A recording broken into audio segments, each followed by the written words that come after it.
เห็นบ่โปนปึก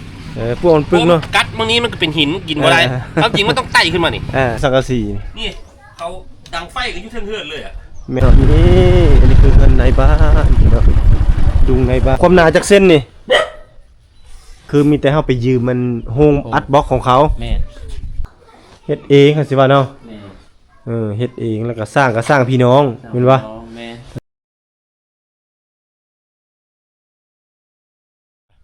หลังจากที่บ่ตุกพากันลงไปกินปลาอยู่เซตัวนี้เดินทางขึ้นมาฮอดบ้านตุ้มลีท่านผู้ชมเนาะเดินทางขึ้นมาพาพี่เพิ่นเลาะถ่ายเก็บรูปภาพบรรยากาศหมู่บ้านชนเผ่าตะโอ้ยเนาะนี่เพิ่นแปลกใจเพิ่นว่าเฮือนนี่เขาตั้งได้จังได๋เนาะโดยที่บ่ฟังดินบ่ย่านพายุเอาไปบ่เพิ่นว่าเนาะเป็นจังได๋คลาสสิกบ่นี่กูจักว่าเป็นยังเขาถึงเอาหินมากว่างเอาไว้นั่นล่ะพยันพวกกินแม่นบ่โปนปึกพวกมันปึกเนาะกัดบางนี้มันก็เป็นหินกินบ่ได้ความจริงมันต้องไต่ขึ้นมานี่ไต่ขึ้นมาต้องมากินเฮ็ดเป็นทางขึ้นมาได้จักหน่อยแนะนำปัวพวกมันบ่กินนี่พี่น้องสร้างนี่เนาะหากเฮ็ดแล้วหลังนี้เอาเอาเมียไหมฝากไว้กับเตะได้ไผมาเฮือนแล้วก็ออกเฮือนเด้ต้องออกเฮือนเมียไหมเอาเมียไหมเด้นี่มีน้อยบ่แม่นเอาเมียไหมเด้เมียไหมเอาเมียไหมต้องสร้างเฮือนให้แม่นแล้วบ่แล้วเมียไหมสร้างเฮือนให้เมียพอหมายคือเอาต้องแยกออกจากเฮือนนั่นล่ะนี่แหละอันนี้คือเฮือนของผู้ไทยดำเองนี่เนาะโอ้ได้ชำนีกันลูลาแล้วนี่โฮมสเตย์กันลูลาแล้วนี่นะโฮมสเตย์ในชนบทพี่น้องอันนี้เฮือนผู้ไทยดำนี่เนาะยกไปตั้งอยู่เฮือนได้นี่เอาเลยนี่ไปพาเขาขึ้นไปเบิ่งดูทางเฮือนเจ้าไปขึ้นทางนี้ขึ้นทางนั้นก็ได้ขึ้นไปบ่เป็นหยังดอก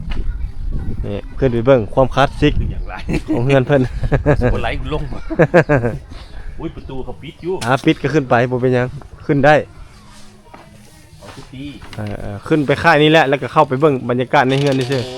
สบายดีบ่มีพายุเลยเป็นจังได๋เฮือนรูปทรงโอ้นี่เอกลักษณ์นี่เห็นบ่นี่ต้องมีเตาไฟอยู่เทิงเฮือนพี่น้องเนาะเตาไฟนี่เขาจะดังอยู่เทิงนี้เลยนี่จะมีเตาไฟดังไฟนึ่งข้าวแต่งอยู่ครัวกินต้มน้ำครบเซตอยู่ในนี้เลยงานได้เฮือนดุงนี่พี่น้องได้เฮือนนี่ได้พี่น้องนี่แหละแบบใหม่ๆเนาะแบบโฮมสเตย์แบบใหม่ๆหลังบ้านนี่หลังบ้านใครเป็นเจ้าของบ้านเดี๋ยวนี้โอ้รอดยืนสีเป็นเฮือนที่เขากินดองเซ็ตเนาะแล้วก็แยกออกมาจากพ่อแม่นล่ะจะมาอยู่เฮือนเขาเจ้าก่อนอยู่เฮือนไม่ตอกของลึกอยู่สิก่อนแล้วยังดีนะที่เป็นสังกะสีนี่เขาดังไฟกันอยู่เทิงเฮือนเลยแม่นล่ะบ่ยันไฟไหม้บ่เด้เขาเจ้าต้องเอาดินก่อนดินใส่แล้วก็เฮ็ดเป็นครอบซะก่อนเนาะโอ้อย่าไปลักเด้อปิ้งปูปิ้งปลาเด้อพลาดบ่ได้ดอกไหม้เนาะมันก็ต้องมีนี่หลังบ้านเด้อนี่เด้อนี่หน้าบ้านกับหลังบ้านกระดบนี่แต่เพิ่นก็เริ่มถอนไม้เฮือนแล้วพี่น้องนี่มีไม้เฮือนไม้ซานครบเนาะอันนี้คือบ้านตุ้มลีพี่น้องเนาะบ้านตุ้มลีเก่าบรรยากาศดีพี่น้องเอ้ยปุ่นต้นพร้าวคักบรรยากาศเนาะบ้านเพิ่นแต่เขาเจ้าก็จะเริ่มย้ายออกไปอันนี้เป็นบ้านเก่าเลยมั้ยบ่บ้านเก่าจะอยู่นี่พี่น้องแล้วเขาเจ้าก็เริ่มย้ายขยายบ้านออกไปตามแนวทางแล้วก็ไปอยู่ตามทางอย่างทางด้านนอกพวกนี้เนาะนายบ้านมาแล้วบ้านส่วนนายบ้านสบายดีสบายดีนายบ้านเนาะมื้อนี้เนาะเป็นจังไดบ้านเฮือนไปฮอดไสแล้วยังขยายหน่อยนึงเนาะที่เพิ่นเนาะ FC เพิ่นว่าพาไปเบิ่งเฮือนในบ้านเนี่ยว่าซั่นเพิ่นได้ขึ้นอยู่แล้วบ่กันเนาะให้ไปเบิ่งยังว่าไปฮอดขั้นตอนแล้วล่ะ FC อยากเห็นว่าซั่นไปบ่ไปนำบ่หรือว่าสิอยู่แถวนี้ไปใช่สิไปเฮือนแม็กไปเฮือนในบ้านเพิ่นก่อนไปเบิ่งเฮือนเพิ่นเฮ็ดกำลังแล้วคันบ่ไปบ่คันบ่ไปกันนี่เห็นบ่เขากำลังขนมันลงผลเบิ่งวิถีชีวิตเขาเจ้าขนมันข้ามเซเดี๋ยวเลาะแถวนี้ก็ได้ไปเลาะแถวนี้ก็ได้เดี๋ยวไปเบิ่งแป๊บเดียวพี่น้องเดินทางออกมาจากในบ้านแล้วนะพี่น้องเนาะเป็นบ้านติดภูเขาวันนี้นี่ออกมานี่ก็เป็นโรงเรียนบ่ที่หลวงตาเพิ่นพามาแจกเครื่องแจกของอยู่โรงเรียนหลังนี้ ใช่พูดอ่ะโอ้นกอีสังอันนี้ป้ายนี่มาต่อหน้ากับโรงเรียนเลยพี่น้องนี่ต่อหน้าโรงเรียนก็จะมาเจอกับเพื่อนในบ้านเนี่ยพี่น้องนี่อันนี้คือเพื่อนในบ้านพี่น้องดุงในบ้านอันนี้แหละมาดุงในบ้านนี่โอ้เฮ้เรียบร้อยเลยเนาะน้องเอาแล้วแช่อาจอนี่โอ้ความหนาจากเส้นนี่ไปเอา ไม่อันนี้ไม่ช่างไฟหันซานก่อนจัง โอ้ความหมายเอามาใส่ไฟ แม่นซานเบิดเล็กเอาซานแล้วมัดเอาเล็กลวดมัดเรียบร้อยเป็นตานางกระจาย โอ้ให้มันเป็นตะนางเนาะเลยที่ แม่น นี่พี่น้องอันนี้คือเฮือนในบ้านเด้อนี่เด้อนี่ยินดีนะเพิ่นเนาะถือว่าเพิ่นก็สำเร็จเสร็จสิ้นไปแล้วประมาณความคืบหน้าไปประมาณ 70% เนาะ แม่น ที่ทรายนี่ขนขึ้นมาเองบ่พี่น้องขนมาจากเซระนองเลยบ่เชะหน้าจอ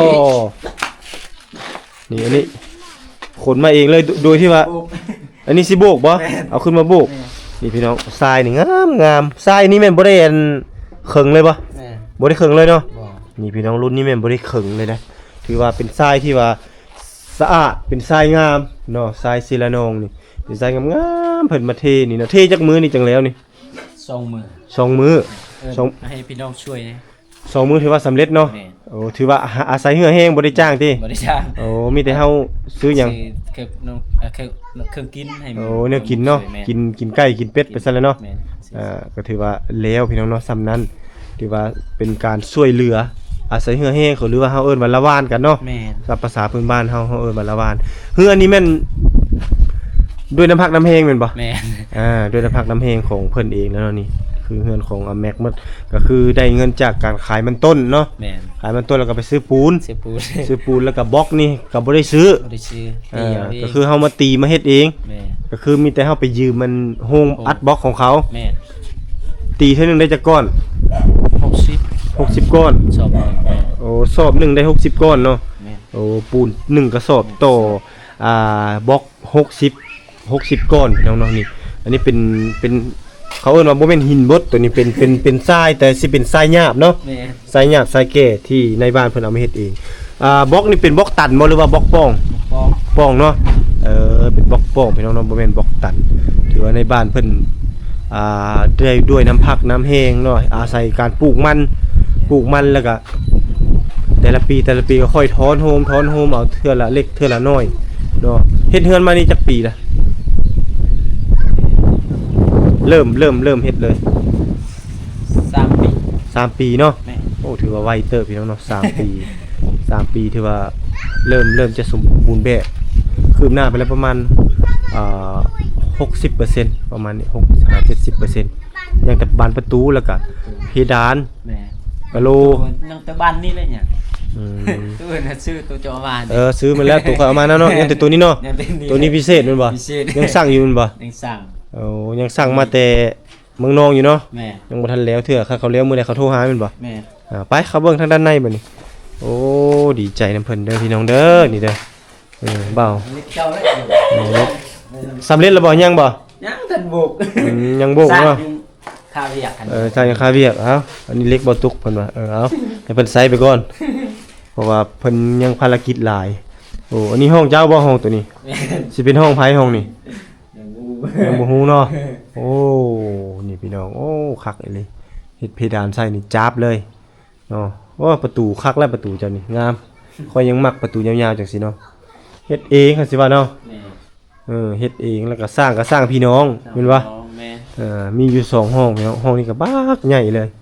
นี่ห้องกว้างโอ้คักห้องโถงงามดีพี่น้องคันว่าเว้าเรื่องเงินนี่ก็โอ้หลายแสนบาทตึบได้นี่ได้เนาะคันว่าเฮา แม่ จ้างเนาะทั้งค่าสร้างแน่ แม่ ทั้งค่าอุปกรณ์แน่ซื้อแน่โอ้ยหลายเนาะ แม่ คือว่า อันตัวเอง เพ เพราะตัวอื่นมันแต่ใส่เหือแห้งเบิดเนาะ ส่วนหลายตัวอื่นมีแต่เอาเหือแห้งมันเนาะ แม่ โอ้นี่กะนี่แน่เนาะยัง ตัวสังกะสีอันไม่แต่ตัวลงตาให้ โอเคแน่ตัวนั้นเนาะก็ถือว่าเฮาก็เขาเอิ้นว่า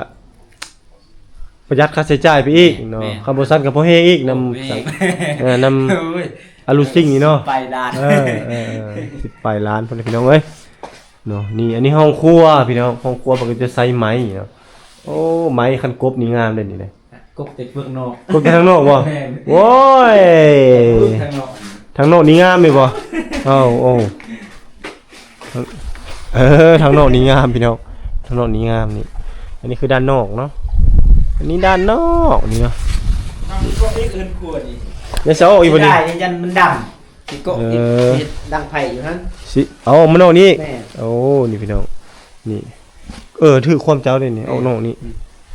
มันครัวเอาติดห้องน้ำซะ คือปิดห้องน้ำเลย ห้องครัวติดห้องน้ำซะอยู่นี่เนาะ อะไรเนี่ย นี่บรรยากาศอันในห้องน้ำโกะไปนั่นอีกนี่ แม่น บอกกับโกะข้างนี้ห้องน้ำ ๆโอ้ทางนี้สบายปล่อยน้ำ แล้วก็ปล่อยน้ำเสียก็ลงนี่เลยนี่โอ้ยสะดวกสบายนี่คักเลยตัวนี้นี่มีหนองไว้เรียบร้อยแล้วพี่น้องเอ้ยถึงแล้วห้องครัวอยู่นี่นี่ห้องน้ำอยู่นี่ก็ได้นี่เพราะว่าเฮาอาบน้ำแล้วก็ปล่อยน้ำเสียออกไปนั่นเนาะแต่ว่าตูขุดเฮาก็ขุดบ่อื่นเด้เนาะบ่แม่นได้สิปล่อยตรงนี้ได้บ่เลยมินคับที่นี่เด้บ่นขุด ตัวได้นำอาบอีหยัง บ่น้ำเสียแล้วปล่อยลงนี้กันตูแบบห้องส้วมห้องถ่ายห้องถ่ายน้ำก็มันตรงไว้ทางพี่ โอเค เนาะ ขุดไปคุณก็ได้ ได้อิงตามเนาะถือว่าให้มันไกลๆเท่าไหร่ยิ่งดีอ่ะแม่ไงนี่ห้องครัวอยู่นี่หรือว่าเฮาเฮ็ดไอ้ห้องน้ำอยู่ทางนี้ห้องครัวทางพี่ก็ได้ คือซีเมนต์นั่น นี่ห้องน้ำครับพี่ ห้องครัวห้องน้ำทางนั้น ห้องน้ำตรงยับพุ้น เพราะว่าสีขุดเนาะขุด แม่น ยั น้ำเสียลงนั่นเลย แม่น ตัวนั้นขุมใส่ตัวนั้นถึกแล้วนี่ต่อกันก็เลยก็ได้นะห้องน้ำกับห้องครัว ต่อเลย ได้ตัวนี้ก็ห้องครัวก็เฮ็ดโล่งเลยนี่เลยนี่ แม่ แค่คนมาก็เฮ็ดอยู่เฮ็ดกินกันเต็มได้เรียบร้อยอยู่นี่เอ้าถือว่าดีใจนำในบ้านเพิ่นเด้อเพิ่นประสบผลสำเร็จไปอีกขั้นหนึงถือว่าอยู่ได้เลยเนี่ยซำนี้ได้ อยู่ได้เลย ถึงว่าจะบ่มีแม่น ปูกะโลนี่ก็สามารถเข้าอยู่ได้เลยเฮาเอาซื้อซาดมาปู ซื้อซาด นี่หรือว่าบ้านเฮาก็เอิ้นว่าเอาใบเตยมาสาน แม่นเลย สารนี่ใหญ่ทั่วนี่ก็ถือว่าอยู่ได้เข้าบานประตูนี่แล้วก็ขึ้นอยู่ได้เลยแหละนี่ แม่นยังเป็น เป็นวะ บ้านประตูใหญ่ถ้ามีบ้านประตูใหญ่นี่ ขึ้นแล้วเนาะ ถ้าราคาแพงนี่นี่อันคือสิขึ้นเลยก็มี แต่ยังขาดตัวนี้เลย ราคาตัวใหญ่นี่เนาะ แม่น คำบ่ซันนี่ขึ้นอยู่เนาะ แม่นเพราะว่าจะ อันนี้ เครื่องโคมันแพงมันบ่ทัน โอ้จะต้องฟ้าวๆหน่อยได้เนาะคันมีเงินก็ต้องฟ้าพอยืมหมู่ได้ก็ยืมไปซื้อมาใส่ให้ในช่วงนี้ แม่น เพราะว่าต่อไปนี่สินค้าราคาทุกสิ่งทุกอย่างมันสิขึ้นหมดมันสิแพงหมดเนาะคันเว้าเรื่องไม้ก็ต้องใช้น้ำมันเลื่อยต้องใช้น้ำมันปาดนั่นนี่เขาก็เว้าเรื่องค่าของชีพถุงมือนี่เว้าเรื่องสงครามแน่เนาะ แม่น มีอะไรพี่น้องเอ้ยอัปเดตให้ท่านผู้ชมได้รับชมเนาะนี่คือในบ้านแม็ก ถือว่ามาฮอดนี่ก็ถือว่าเกินคาดไปแล้วประมาณ 60-70%เนาะล้างตีนขึ้นอยู่ได้แล้วสำนี้ก็ได้เนาะค่อยเฮ็ดค่อยสร้างค่อยหาไปเนาะคนอายุยังหนุ่มยังน้อย ถือว่าเฮ็ดได้สำนี้ก็ถือว่าโอเคเลยพี่น้องเอ้ยได้มาอัปเดตในเพิ่นแล้วเด้อนี่เด้อนี่คือเฮือนในบ้านเนาะเฮือนในบ้านแม็กเพิ่นถือว่าด้วยน้ำพักและน้ำแห้งด้วยเหือแห้งของเพิ่นถือว่าผู้ชายผู้หนึงเฮ็ดได้ขนาดนี้ถือว่าสุดยอดแล้วเนาะนับถือน้ำใจเพิ่นถือว่าสู้เพื่อครอบครัวแห้งอีหลีเนาะไผสิเฮ็ดได้เนาะตีบล็อกหมดเฮือนนี่เลยเนาะบ่ตุกยังบ่มีปัญญาตีเด้ ยังบ่มีปัญญาเฮ็ดเด้อพี่น้องเด้อเพราะว่าโอ้มันแม่น ยาก แม่น พี่น้องเนาะแต่เพิ่นนี่ยอมรับเพิ่นตื่นแต่ดึกลุกแต่เช้าแห้งอีหลีเด้ตื่นตีบล็อกนี่ถือว่าตื่นแต่จักโมง 3 โมงปลาย พูนตื่นแต่3 โมงเช้าหรือว่าตี 3พี่น้อง เพ เนาะ ราะว่าอาศัยว่าสิเฮ็ดเวียกอื่นเนาะ เอ ตั้ง อ แต่3 โมง 4 โมงไปส่งปูนไปที่ห้องตีแล้วก็6 โมงเบิด7 โมงไปให้ไปชวน 50 60ก้อนนั่น แม่ เช้าเดียวเลย แม่ ป้าตัวคันหมดมื้อนี่แฮงได้หลายเนาะ แม่ อันนี้เช้าเดียว ล้าง เช้าเดียวตื่นแต่3 โมง3 4 5 6โมงแล้วมันถือว่าพักใช้เวลาอยู่ประมาณ4 5 6ใช้เวลาอยู่3ชั่วโมง3ชั่วโมงได้60ก้อนเนาะแสดงว่าชั่วโมงหนึงนี่ได้อยู่20ก้อน แม่ ถือว่าเก่งสุดเลยพี่น้องเอ้ยใส่เหือแห้งเฮาเองนี่ตีทับแล้วก็ย่อโดยที่ว่าเฮาบ่ได้ใช้เครื่องจักรหยังเลยแม่นบ่ แม่ เอาพี่น้องก็สิประมาณนี้เนาะก็ถือว่ามาอัปเดตให้ท่านผู้ชมได้ติดตามรับชมเรียบร้อยเนาะ